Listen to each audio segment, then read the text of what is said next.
Hi everyone, it's Louisa here.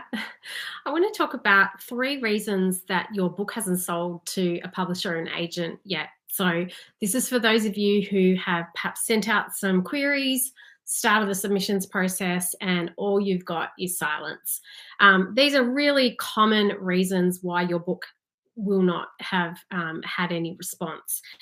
Now, I'm not going to go into the full submissions process for traditional publishing, but this is considering you have written the manuscript and sent the manuscript to a potential agent or publisher. So if you haven't even got a response on your query letter, that's a whole nother topic because query letters are really that entry point.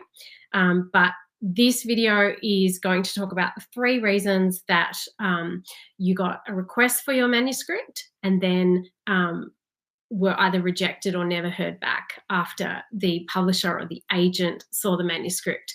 Now, this is also for memoir and nonfiction. These are the books that I've had published, edited, worked on with traditional publishers. I don't teach fiction. I've never published a fiction. So I'm speaking from my own experience as a published author in the memoir genre and in the nonfiction genre. Okay, so if you've written your memoir manuscript, if you've sent it off on submission and it hasn't had any response, even though you did have that request for the full manuscript, here's 3 reasons why that potentially has happened.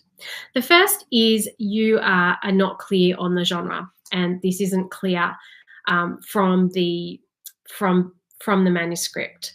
So the memoir genre is a very unique category of literature. It is true story. It is a true story told from your perspective. So the narrator is the author and the author is you. Now, you might be telling this story about a historical event that's happened that you were there for example. It might be an investigative journalism piece which is told from your perspective. Say you're investigating an unsolved murder of a friend or something like that. But if you're telling it from your perspective, it is a memoir. So that is the category, that is the genre, that is how we refer to this category in the industry, in the publishing industry. It's a memoir.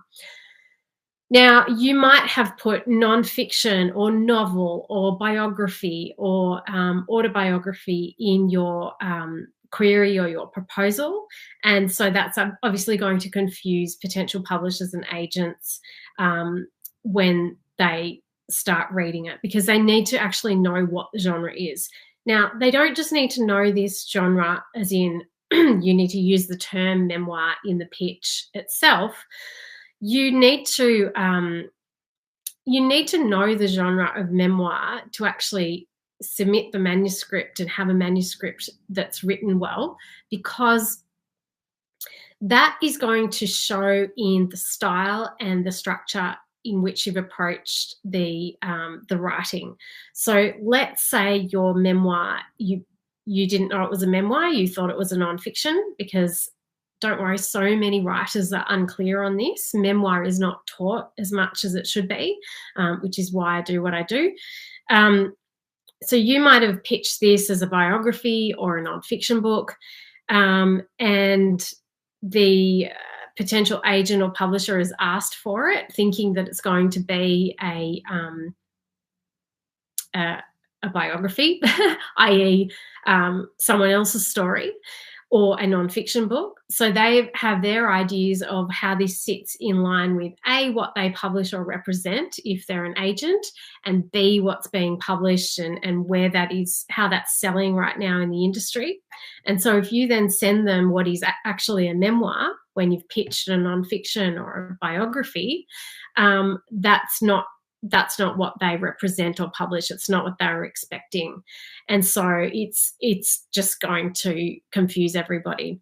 So essentially, you need to be really clear on the category in which you are pitching, not just to use those terms in your pitch, your proposal, your query letter, and even the subject line of your query letter, because that speaks to the audience for that work, i.e. the agent and the potential publisher who who sells that particular category, but you also need to know that for how you write the draft and the manuscript and how you approach it. Because if you are zooming in and out of first person, descriptions of your feelings or experiences of an event to a massive historical data or even just documentation of a historical or biographical story, then that's just completely confusing to a potential publisher or agent. It needs to follow the conventions of that genre. So, genre not clear. Memoir is really unique. Not many people know how to teach it. Not many people know what it means. And there's a whole huge section of the public that thinks that it is just like a life story PDF that you would give to your grandkids. It is actually a best-selling category of literature. Some of the greats, like Mary Carr, who was credited with reviving interest in memoir with her first memoir, The Liars Club, in the 1990s, can really show you how it's done. And so, the best advice I can give to you, if you don't know what particular category your book is in, if it has elements of biography, for example, my second memoir, A Letter from Paris, was also a biography of my father, my late father, but it was essentially a memoir, okay? A memoir can have categories such as biography and nonfiction, investigative journalism, if it's a business leadership memoir of, say, a thought leader, their own perspective and their own journey through learning particular business lessons with their own story threaded throughout. It might even have how-to at the end of each chapter, might be a list of steps for the reader to take. So make sure that you've studied your comparative titles before you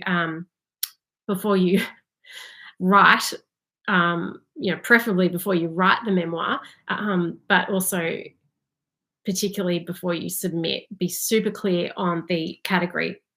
Second reason your manuscript wasn't accepted, or you've had silence, or you've been rejected, is because there is no hook and there is too much background before you get to the story.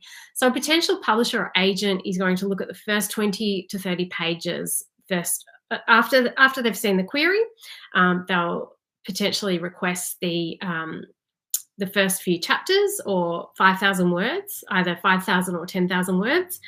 And if there's no hook and you haven't started with the hook, you've started with just all this background information, much like an autobiography, then they're not going to read on. And, they only have so much time in the day. And agents and publishers, they're not here to coach you through the writing process. They are here to sell books, and that's how they make their money. And so they're not going to tell you that, that they just couldn't be bothered even reading past page 10, unless you've specifically paid them for feedback. And so you just won't know. But you must be clear on your hook, and you must start the story with the hook and not with the backstory. This is a huge problem that I see. Every single draft that I've ever read of an unpublished writer has taken way too long to get to the actual story, and I didn't know what the story actually was for at least the first 10 pages. And now this is why my first book was rejected, brutally, but I learned a lot. And thankfully I did have that direct line of feedback where I was told that I started in the wrong spot. So you must have a hook for memoir. There's also, I call these, I teach this process in the art of memoir, but there's 5 fundamental principles of what sells in the memoir genre, and these are structural principles.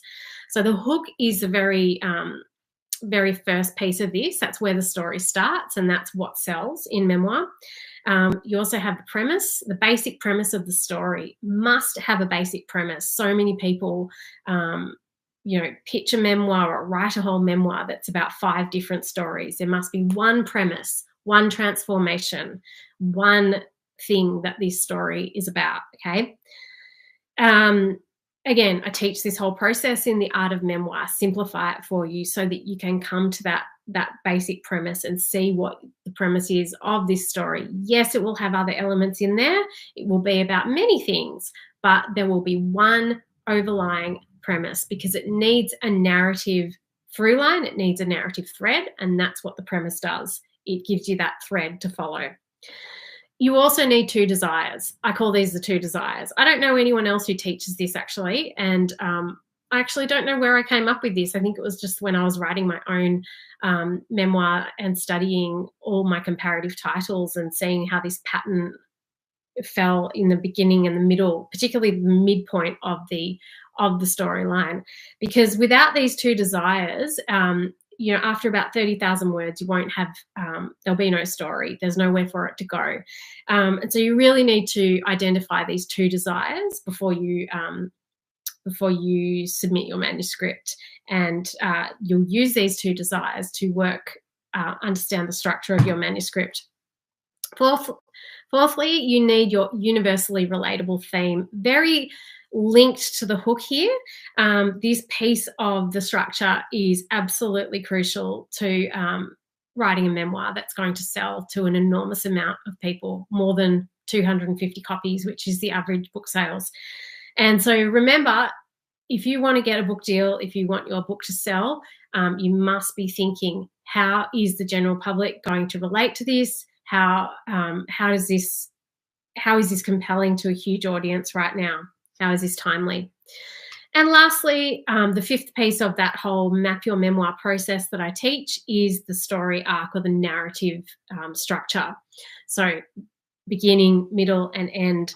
And so without these 5 pieces, they all work together, your manuscript won't work. And you can actually outline and write and then revise using this kind of blueprint model that I teach in a lot of depth inside The Art of Memoir. And so each of those components is a whole course in itself, but I'll just leave you with those 5 pieces, because that is what I learned when I was rejected for my first memoir by a top 5 publisher, and it was missing these 5 pieces. And then when I rewrote the memoir with these pieces, I sold that book in less than a week. So they're important to selling your book to the traditional book publishing market. Last one, huge one for memoir. I'm going to wrap this up very soon. And this is probably the biggest one, particularly for memoir, the reason that your memoir manuscript hasn't sold. And I get so many emails from people who I'm pretty sure that this is something that they need to understand. There is a huge difference between what you write for yourself, for the process of writing, for the art and craft of and therapeutic aspect of writing, and what other people need to read, what makes a compelling story. Okay? If you cannot clearly differentiate that, and you're sending out a draft, which is literally what you needed to write to process a story, that is not a publication standard book. A publication standard book is a story. It's a compelling story, and it will appeal to and be read by and compel an enormous amount of people. And so they don't need to know all of the details of your life. They just need to know what is contextual, matters to the meaning of this story and the events and the structure of this story. So you need to be able to separate yourself and the story, separate the story from what you needed to just write to get out on the page to be able to sell it properly. And this is a whole unique process of writing a memoir, is understanding what the story actually was, what happened, the content of the story, and then the context and the meaning that you will consciously assign to that story. And you're not going to spell it out. You're not going to say, this meant that, I felt that. You're going to be showing this throughout the manuscript. And this is a huge part of it. I mean, I can't sum it up in a sentence, but it's that whole thing of showing versus telling. I once gave a manuscript critique. I don't do them anymore. I don't believe in them. I've given like one in my life, and every second sentence was "I felt." The thing about memoir, there's a way to show the reader the meaning of what an event, the effect of an event, without saying "I felt" and "I feel," or this was awful. So it's that whole showing versus telling is very, very different in memoir than any other genre, because it's you, and you need to be able to separate and objectively. It's almost like you need to have a bird's eye vision of yourself and your story as you are revising it for publication, because you need to be able to think about what a reader is going to be thinking as they read this. And it's very difficult to do this with ourselves and our own stories, because by virtue of being our own stories, we're we're submerged in them. We're in that perception gray zone where we just think and feel, and we don't know exactly how that looks and seems to other people. But this is why the craft of writing memoir is quite tricky and quite unique, because it is a psychotherapeutic practice, and it is also a very, very technical practice of transforming an event or an experience into a compelling narrative that is going to appeal to a wide amount of people, and give context and meaning and sense and cohesion to a pretty complex life, because every human life is very complex and you need to leave a lot of things out.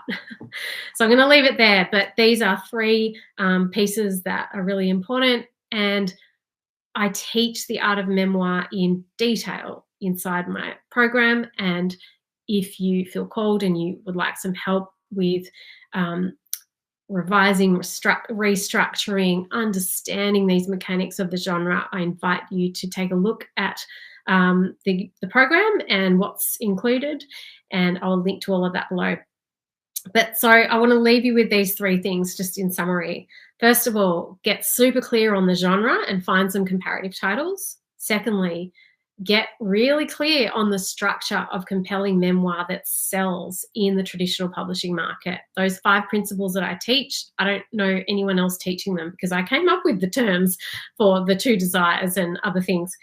And the biggest one is being able to separate the process of writing for therapy from what makes a compelling story to a wide public and what they need to know. The information that you're going to share and the content that you're going to share to create that story and that meaning. And that's really the trickiest part of memoir, choosing and deciding consciously what to leave out. So anyway, I hope this has helped you, and I might see you in one of my programs.